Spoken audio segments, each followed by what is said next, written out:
So magandang gabi po sa inyong lahat mga kapalarista. Pupunta tayo ngayon kay Boss Toyo. Kilala niyo si Boss Toyo? Yung sikat na vlogger na bumibili ng mga items na kung anong gusto mong itinda, pwede mong ibenta sa kanya. Pupunta tayo ngayon sa kanya.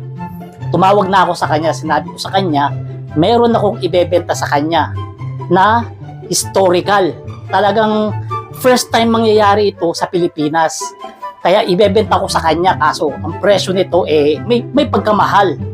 Natatakot niya ako baka hindi kayanin ni Boss Toyo yung presyo nito kasi ang presyo nito hindi lang 5 milyon, hindi lang 10 milyon at hindi lang 20 milyon. Talagang milyon-milyon ang halaga nito kasi nga first time sa Pilipinas mangyayari ito.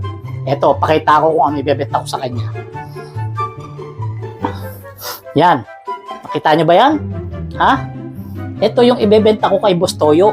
Ha? Ang presyo nito hindi 5 milyon. Hindi 50 milyon.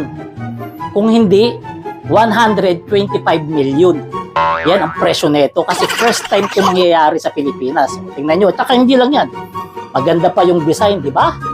O, kaya binebenta ko kay Boss Toyo to. Ewan ko lang kung kakayanin niya yung presyo, 125 milyon.